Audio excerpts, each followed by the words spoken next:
Hey, how are you?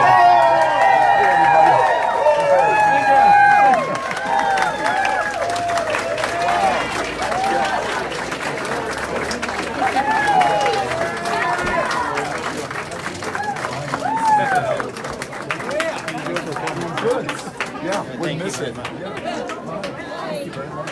right, good afternoon. So great to see you all here to greet the Democratic primary candidate, Beto O'Rourke. I want you all to please give a warm Carson thank you to Angela Wolf for hosting this event today.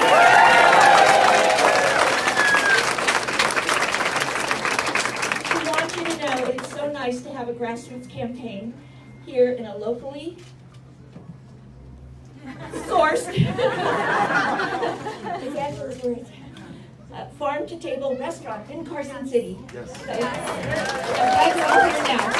All right, I'm just going to do a short introduction. You all know Beto from the historic 28 campaign, actually 27 and 28, to run for senator from Texas.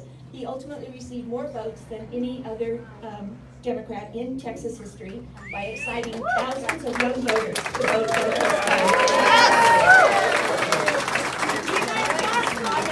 I'm going to get down if you want to please welcome. That's a tricky thing. Thank you. Yes, very grateful. Hey, how's everybody doing?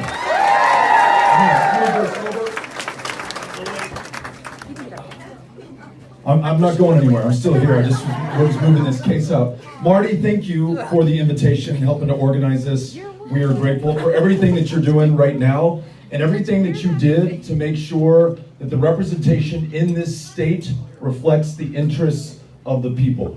Really excited about what's going on in Nevada right now, and you are a large part of that success, so thank you very much. And then I understand that the chairman of the Carson City Democrats, Michael, is here.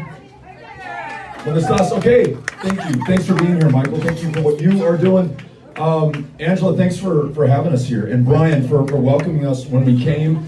For those of you who live in Carson City, you already know to eat here every chance that you get. For those watching on live stream, when you come through Carson City, please come to gather. Locally sourced, amazing food, great stuff, and we're grateful that you've opened up this location so that we can bring people together. That's what this is about. That's what this campaign is about. That's what this moment in our country is about right now, is that there will be no one person, no one political party that will be able to meet all of the challenges before us. They are too great. They're the greatest of any generation that we can think of. And it's not just the fact that millions of our fellow Americans cannot see a doctor or afford prescription medication to keep them alive, that in the year 2019, in the wealthiest, the most powerful, the most technologically and medically advanced country on the planet, in the whole of human history, that there are people dying of diabetes, of the flu, of curable cancers, and it's happening right now on our watch. We do not lack for resources, we only lack the political will to be there for those who cannot be there for themselves at this moment. It's not just that here in Carson City, in Reno, in Las Vegas, in my hometown of El Paso, throughout this country. Let's hear it for El Chuco, yes.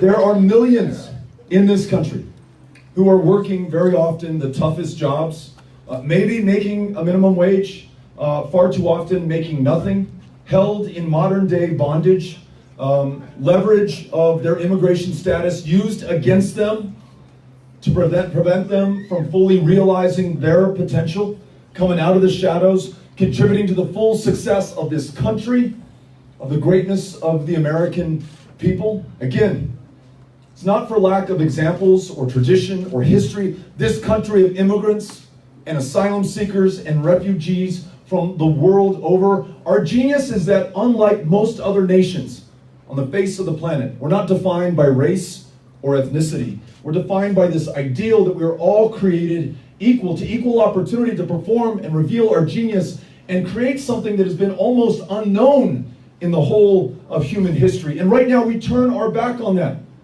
Y además, we're putting kids in cages and deporting their moms back to the very countries from which they fled. You may have seen this story published this week. A 3-year-old boy in a field outside of Brownsville, Texas, shows up alone with a phone number written on one of his shoes.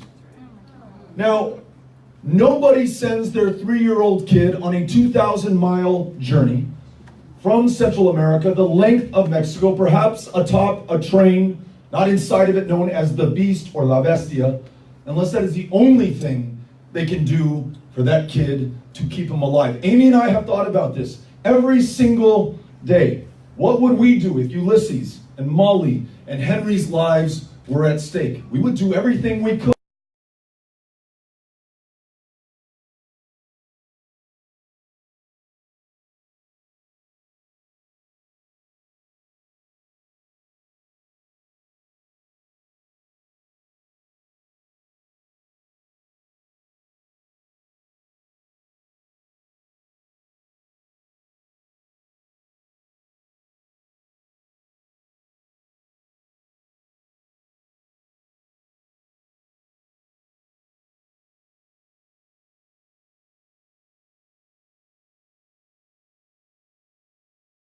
It's not enough. And they're working 2 or 3, or they've dropped out altogether because they just can no longer make it work. And it may be connected to every other challenge we have. They may come from a mixed immigration status household. They may be unable to afford the health care that they need to go to work the next day, or to start a business, or open a restaurant, or whatever they were put on this planet to do in the first place. And then you have a system in the United States of America that defies that original precept that we're all created equal, that we're a land of free people who cherish and jealously guard our independence, when we imprison millions, in fact more per capita in this country than in any other in the world today, disproportionately comprised of people of color. Too many there doing time for nonviolent drug crimes, including possession of marijuana, which is legal or medicinalized or decriminalized in the majority of the states of the Union, and yet we're still locking people up, disproportionately of color, who are more likely than not to be stopped, to be frisked, to be arrested, to be convicted, to be jailed, who upon release will be forced to check a box on every employment application form, saying that they have that conviction, making it less likely that they get the job, no longer qualifying for federally backed student loans, so they cannot improve themselves in higher education.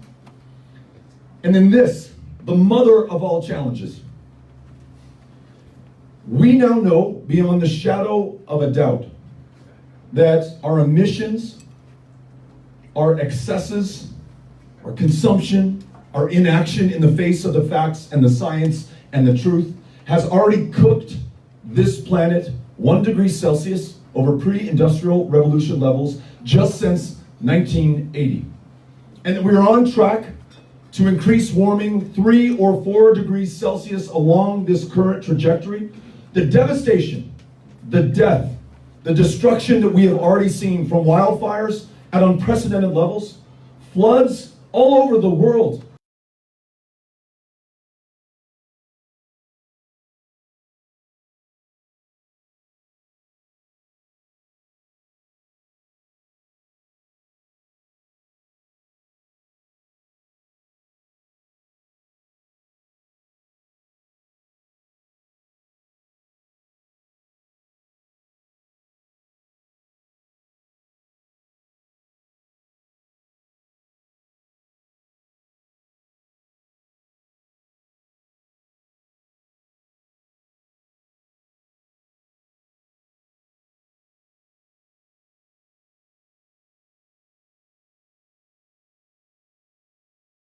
droughts right now, they literally can no longer grow the food to sustain themselves. If you think 400,000 is a big number, wait until some countries in the Western Hemisphere can no longer support human life, because that's exactly where we are headed today. So I lay all this out, not to depress you, but to make sure that we all recognize why we are here, and that this is on Every single one of us. And perhaps the greatest mechanism to face these challenges that has ever been devised by humankind is ours. It's a democracy that allows, if it works, every person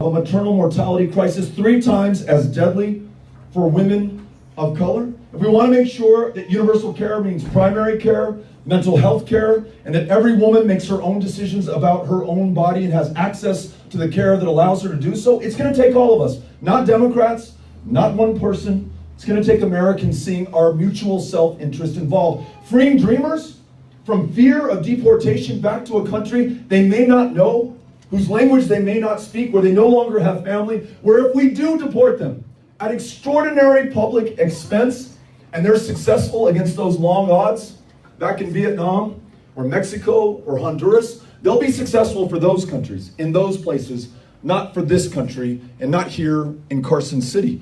If we understand that an economy that is working too well for too few, and not at all for too many, can be corrected by ensuring that everyone understands that one job should be enough and we have a living minimum wage, $15 an hour, a fight that we must win. That if you want to take time off to take care of yourself or your kids or your folks, that there's guaranteed paid family leave for every single American. If you want to acknowledge that women still in 2019 are paid a fraction of what men are paid for doing the same work, the same number of hours, the same value, on average 80 cents to the dollar. Only if you're an African American woman, it's 63 cents to the dollar. Only if you're a Latina, it's 51 cents to the dollar. You have to ban discrimination in the workplace. We got to make sure that every woman is treated equally to every man. We need an Equal Rights Amendment ratified by the states of this union to guarantee that. We need to make sure that everyone can fully participate in economic democracy if we're going to have any hope of achieving political democracy. Because again, the future of this country, I'd say the fate of the world, rests on our ability to do it. And I know that you are making progress here in Nevada. Congratulations on passing automatic voter registration in this state. Those of you lobbying in the Capitol for same-day voter registration, gracias a ustedes también. And then those who understand that some states, and again, I point to mine and others in the South and others in other parts of the country, are actively preventing people from voting. That in Texas, we recently ranked 50th in voter turnout in the country, not because we love our democracy less than you do here in Nevada, but our state legislature drew us that way, drew people out solely based on race and ethnicity from a congressional district to ensure that their vote had less of an impact, that their voice was not reflected in the conversation, and their democracy did not look like them. Voter ID laws that said you can use your license to carry a firearm to prove who you are at the ballot box, but you cannot use your student ID at the University of Texas at El Paso to prove who you are at the ballot box. We need a new Voting Rights Act in this country for every single one of us to ensure that all of our votes count. We need to follow your lead on same-day voter registration, automatic voter registration. We need to end the practice where members of Congress choose their own voters. It should be the other way around. No more gerrymandering in this country, political, racial, ethnic, or otherwise. We need to get big, unaccountable money out of our politics. It warps the priorities of this country. The stuff that we are doing right now is otherwise inexplicable unless you follow the money. How is it that Congress passed a bill to allow internet service providers to sell your private browsing history without your consent? Think of all the weirdest, freakiest places you've been online. And now know that without your permission, that stuff is being sold to a third party. Why would a member of Congress vote for that? If you follow the Political Action Committee contributions, you begin to understand why. why, after you have invested so much as a federal taxpayer in the research and development of the cures for the conditions that ail us across the country, that pharmaceutical companies are making billions selling back to us at the most expensive rates on the face of the planet? Why do we not use our leverage in Medicare, in Medicaid, in the VA, in TRICARE, in federally insured employees to bring down the cost of pharmaceuticals? Or if we're unwilling to do that, to allow you to buy them from Canada or some other country? Follow the money. And it begins to describe why our government's priorities do not match our priorities in our lives or the very real people around us. It's because this democracy is not reflecting the genius of everyone. And we absolutely need it to work. An economic democracy and a political democracy. Then, después, you can meet every single one of these challenges. I'm confident of it because in Texas, went to every single one of the 254 counties. Did not care how red, how blue, how rural, how urban. We showed up, we listened with the courage of our convictions. We talk about gun violence in a proud gun-owning state, and the solution being universal background checks and ending the sales of weapons of war into our communities so they don't end up in our churches and schools and in our public life. We talk about a woman's right to choose and connect it to that epidemic of maternal mortality affecting our state. We talk about a schoolhouse to jailhouse pipeline that begins not in high school, but when you're 5 years old, where a child of color, a girl, a boy, is 5 times as likely to be disciplined or suspended or expelled if they're a child of color than if they are a white kid in the same classroom. That we need to have teachers who look like the students before them. That we need to end a war on drugs that has become a war on people. We'd say that wherever we went, but we would also listen. And what I found is that we have so much in common. Republicans, independents, Democrats alike want to see us meet these challenges. And when it comes to climate, and I'll tell you this from the perspective of a state that you know of as an oil and gas state that also happens to be the leader in the country today in the generation of wind energy, all of those people, including the employees of the oil and gas companies, care about their kids just as much as you care about your kids. They understand the science as well. They want to ensure that we make a transition before it is too late. They want to make sure that their voice is reflected in the conversation and that we act before we can no longer act. There are 10 years left to us. If we invest in solar and wind, in geothermal, if we invite farmers to plant cover crops, use precision tilling to disturb less of the carbon that is in the soil and capture more of it that is in the air, if we resume our rightful role as the indispensable nation, convene the other powers of the planet by first signing back up to the Paris Climate Accords. Second, making sure that as important a step as that it is insufficient to meet the challenge before us, and much in the same way that we called forth the best of us in the greatest generation following the Great Depression, young men and women willing to give and did give their lives for this country, a new generation of leaders who want to serve, who want to sacrifice, who want to do everything they can for this country and this planet before it's too late. That's the opportunity before us now. It's ambitious, it's aspirational, it thrills those of us who want to see this country perform again at its highest and its best.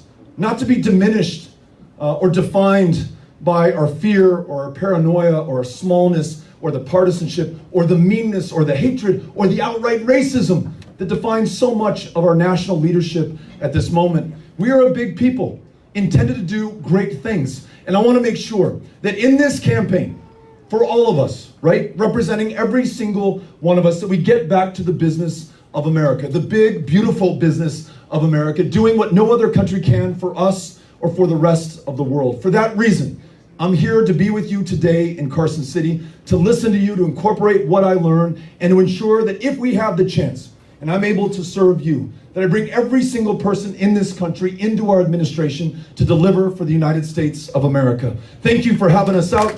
Grateful for the opportunity. Me encanta mucho esta comunidad. And I'm looking forward to hearing what you've got to say. Cynthia Cano, right here, has a microphone. and she will bring it to you, and we'll start right over here in yellow. This is our first question. Thank you for coming. Thank you. I've been a diabetic for 58 years now, and I went to Mexico and bought a vial of insulin for $35. Here it cost me $250. I paid for my vacation with the 8 vials of insulin that I bought. Okay, how are you going to ensure that someone like me can afford my medications? Thank you for offering your story. Got it? Okay. To make the point, we were in Laredo, Texas, in the Senate campaign, and a young man, because we were talking about healthcare, comes up and he says, everything that you're saying right now resonates with me, because I've been to a doctor once in my life. He's 27 years old. Learned that not only do I have diabetes, I have glaucoma, and this doctor says, on this current path, I will be dead before I'm the age of 40. And what we know is that though he's unable to pay for his care and his medications and his insulin, at some point, he's going to show up in the emergency room. And the outcomes are going to be much worse than they would have been otherwise, and far more expensive than they would have been otherwise. He will be in no position to pay for that, but you will and I will, as taxpayers, or those who are lucky enough, and that's all you are if you have insurance in this country, lucky enough to have insurance, your premiums will go up to compensate for that care that we could have provided so much earlier. I read a story in USA Today about nurses who administer insulin to their patients who cannot afford insulin for themselves. And one tragic story of a nurse who was rationing her insulin, trying to stretch it out until the next paycheck, and died of diabetes in this country. Insulin invented 97 years ago, sold by 3 Canadian scientists to the University of Toronto for $3. 3 Canadian dollars. Oh, you're saying $1. 1 Canadian dollar. That's even more dramatic. And why did they do this? Because they knew it was going to save their fellow human beings' lives. They had no prospect or hope of profit or royalties. They just wanted to do the right thing. And so why are we selling this back to each other at these exorbitant rates? I'll tell you in part, we talked about money in politics. It is purchased impunity. And it's not just those who sell these medications back to us at inflated rates. It's pharmaceutical corporations like Purdue Pharma that have marketed opioids to prescribers, to doctors, by extension, our fellow Americans, as a miracle painkiller. Said that it was not addictive, though it turns out it looks like they knew that it was. 70,000 overdose deaths, all told, many of them opioids, last year. And no executive has paid any meaningful price or done any time in jail. And yet we're locking up young women and men for possession of marijuana in this country. And so this campaign, which does not accept a single dime from a single political action committee or lobbyist, will focus solely on you and our fellow Americans to make sure that we get the care to one another that we need, hold these pharmaceutical companies accountable for the decisions that they have made, the prices that they charge, use the full leverage of this government's purchasing power to bring down the cost of pharmaceuticals, and move forward with universal, guaranteed, high-quality health care for every American, so this is not another question at another town hall during another election cycle. Thank you for asking the question. Appreciate it. To your right. And I have to give a shout out to psychiatric nurse practitioners in the back. There you go, Rachel. Thank you for being there. I want to make sure that you're able to practice and serve everybody. Thank you. We're to your right. Hi, Beto. I'm Scott from Chicago. I'm on vacation in Lake Tahoe this week. Thanks for everything you're doing. So my question, I was vacationing back in Alabama earlier. I spent 20 years living there. I was hanging with a good friend who was railing about the immigrant situation, which he is more on the right side of. And I realized while he's railing about how immigrants are causing all these problems in America while eating a piece of pizza and drinking a Corona and listening to Radar Love by Golden Earring on the radio, it seems like there could be a little bit more of a dialogue about all the great things that immigrants and the different nationalities and the melting pot that is America offers our country, as opposed to what's coming from the other side about how everybody's just bad people. What are your thoughts on that? Yeah, thank you. So I see two opportunities here. One, to confront the very hateful, racist rhetoric of our president. You know, when he calls Mexican immigrants rapists and criminals, when he talks about asylum seekers as though they are animals or an infestation, An infestation is a cockroach. It's something that you kill when it comes into your home. When we talk about our fellow human beings like that, it doesn't just offend our sensibilities. It changes the very nature of this country, our practices and our policies. It's how you get kids in cages. It's how you see a rise in hate crimes every one of the last 3 years in the United States of America. When you seek to ban all Muslims, which the president did, the day that he signed that executive order, the mosque in Victoria, Texas was torched and burned to the ground. People take their cues from the leader of the free world. And this is the stuff that he's saying. Klansmen, Nazis, very fine people. Muslims, inherently dangerous. Asylum seekers, a threat to you and your community. So yes, let's call that out, but then let's offer the alternative. El Paso, Texas, and my fellow El Pasoans in the room know this. One of, some years, the very safest city in the United States of America, 20 years and running. A quarter of those with whom I live were born somewhere else. And this is the way that I look at it. They chose us. They left their hometown, their culture, their language, their comfort, their family to start over as strangers in a strange land, to do better for themselves and their kids, absolutely, but to do better for all of us, called to us, and they have done better for all of us. We were in Storm Lake, Iowa, almost as far as I thought I could be geographically and culturally from El Paso, Texas. And I found myself in the Delicias Bakery, listening to the owner, Diego, in Spanish, talking about how his family had followed the meatpacking jobs that provide the food that so much of us depend on, working the toughest jobs that no one born in Storm Lake is willing to do anymore. And he used his earnings to invest in the future of that town. He's paying more taxes. He's offering a greater quality of life, just like we are here at Gather. He made a bet on Storm Lake and America. He said, there are so many of my family members who do not have my status, but are working these same jobs, who also want to invest their money in Storm Lake, in Iowa, in this country, but are prevented from being able to do that. So look, any way that you can measure, and there's a correlation between the presence of immigrants in a community and its safety relative to the average American town, whether it's economic growth and job creation, whether it's taxes paid in, far more than benefits ever taken out. Immigrants are a net benefit any way that you cut it, and if it's a problem, it is the best possible problem the United States of America could have right now. So thank you for bringing it up. Great opportunity. Hi, my name is Heather. I was born and raised here in Reno, and I'm 18 years old. I just graduated from high school. And my question to you is that Nevada is a piss-poor state in terms of mental health care. 1 out of 5 people... Is that a technical term? That is, absolutely. Yes. So 1 out of every 5 people will be diagnosed with a mental health condition in their life. And because of severe mental health problems, the United States loses $193.2 billion every year. So if we were to reinvest even a fraction of that into mental health care, we could save quite a bit of money. What are your thoughts on what we can do to fix mental health?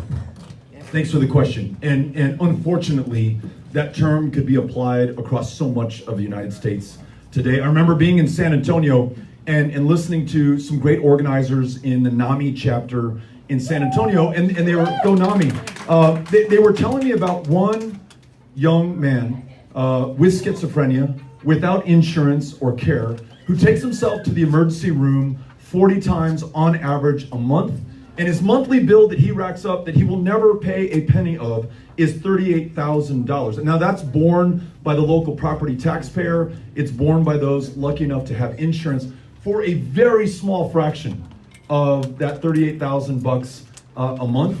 We could offer him consistent, continuous, world-class care. He's now able to work a job, shoulder his fair share of the burden so it rests a little bit lighter on everyone else. Do whatever he was born to do. Reveal his genius, the songs he's going to write, the pictures he's going to take, the family he's going to raise, whatever he's supposed to do. I want him to be well enough to do it. And so there are two imperatives, right, that we can follow. The moral one, what in the world are we doing, the wealthiest country on the planet, allowing people to live and die like this? But two, if you only looked at our cold self-interest, which is not necessarily compelling to me, but if it's compelling to someone else, here you go.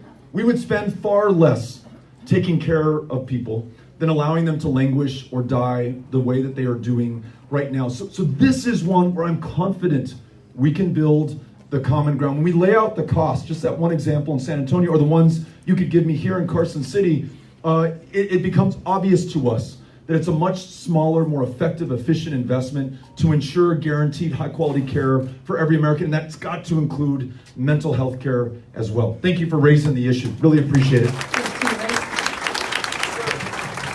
Hi, Beto. This is Gordon Brigg. I moved here 5 years ago from Tarzana, California, and it was a bit of a change, but I enjoy the people here and getting used to the lifestyle. My biggest concern is the census in 2020. Wilbur Ross has given, I guess, the president the notion to put on the census ballot, if you're a citizen, you have to check that box. If you're not, I don't know if they allow the citizen. How is we can get around that? We're obviously trying to meander the vote to favor their side, Wilbur Ross. And I was really concerned when I heard that last night. Yeah. How can we defeat that? And he's supposedly going to go to the Supreme Court, and Trump feels that he has the Supreme Court in his back pocket for that census. That really bothered me. Yeah. I'm concerned about this as well, and I read some of the reporting from the initial arguments before the Supreme Court, and the consensus that the conservatives on the court are in lockstep on this, and a decision that we expect to read this summer, which will not only mean that we will push more people into the shadows who might live in mixed immigration status households, or who may just not feel comfortable answering that question, knowing what the motivation for asking it is in the first place. And perhaps the political goal is to keep more Democrats out of participating. Who knows, right? And it's tough to ascribe motive, but it's also tough to come to any other conclusion than that one. But again, just appealing to our common interest, whether you're a Republican, Independent, Democrat, or you don't vote at all, your community is going to lose out on federal taxpayer resources. You pay federal taxes here in Carson City. They're going to stay in D.C. They're going to go to some other state. They're not going to come back here if everyone is not counted. The kids in your schools will not receive Title I federal support. You won't get the community development block grants that you need. You will not have housing and urban development support for affordable housing, which we desperately need in Nevada, just like we need in so many other parts of the country. And guess what? You will pay up and pick up the balance of the bill. It'll be on the local property taxpayer, who, my understanding is, your tax rates are already being capped. Your ability to generate the resources necessary to pay for schools and public services have already been diminished. This is going to exacerbate that problem. So another one that should defy partisanship or the differences between us. We have this in common, that everyone counts, and so everyone should be counted. In my administration, we're going to have a Secretary of Commerce who will ensure that that happens. Thanks for asking. Appreciate it. This is our last question. Hello, my name is Autumn Zemke, and my husband works for the state of Nevada. State of Nevada employees are some of the worst paid public servants in the United States. So much so that I actually don't have health care and haven't had for about 5 years. They don't have collective bargaining yet. What are you going to do to ensure that every employee has the right to collectively bargain? Yeah. Thank you. Thanks for the question. And again, thank you for the courage that we've seen from others in sharing your story to help make the case and the point and remove it from a number or an abstraction to a life that we care about. I first want to thank you and others who've been advocating and working with the state legislature and Governor Sisolak. It's obvious that it is beginning to work. And in this governor, we have someone who's fighting for teacher pay to make sure that it keeps pace with the cost of living and inflation. You have a state legislature that's working on voting rights to make sure that more of us are reflected at the ballot box. And I just met with members of labor right before this meeting who were all in their ties and coats, having just come over from talking to their representatives to ensure that a state that has the distinction of being called right to work, but has effectively pushed people out of that economic democracy that I just talked about, using the leverage of the value that they provide in the workplace, whether they are a firefighter, whether they are a school teacher, whether they're providing some other valuable service in state employ, to make sure that not only are they paid a fair wage, which is incredibly important, not only are their working conditions safe for them, but that we, the ultimate beneficiaries of their work, are served as well. And it reminds me of my service on the House Veterans Affairs Committee. And there were people who happen to be Republicans on that committee who wanted to do away with something known as official time, which members of AFGE use not just to improve their working conditions, but treatment and service to veterans. It was AFGE members on official time who connected mental health care help to substance abuse treatment, knowing that we had an opioid crisis in this country, but especially amongst veterans returning from war. That was something that ultimately benefited not the employee, but the veteran. Talking to firefighters in El Paso, we have one of the best fire departments in the country. And the benefit of that is to the homeowner who pays less in their home insurance rates, knowing that those firefighters are going to be there far more quickly, less loss of property and human life. The benefit, again, flows primarily not to the firefighter, but to our fellow citizens. So when we make the case that doing the right thing benefits not just the employee, not just the member of the union, but everyone who benefits from their service, that we're all going to do better as a result, I think we can bring more people in, including Republicans and independents and folks who may, based on their partisan affiliation, not see eye to eye with us on every other issue. So I'm going to make sure that not only do I advocate for it, not only do I lead on this issue, not only do I help Congress do the right thing, but I will make this case in our communities, and not always just in front of Democrats, but Republicans as well, so that we see our common interest in being able to do that. Thank you for asking the question. Okay, want to say one last thanks to Angela and the team here at Gather, to each of you for showing up. Some all the way from Chicago to come to this meeting. Very, very grateful. And just want to tell you, this is my first visit to Carson City. And it's absolutely beautiful. Reminds me in many ways of my hometown of El Paso, the mountains, the letter on the mountain. You all have a C. We got a star. We have a star on ours, and we have E for El Paso High in El Paso. And just the warmth and the kindness of the people and the hospitality that we've been shown. This will stay with us forever, and we cannot wait to come back and be with you again. So thank you for having us out. Gracias.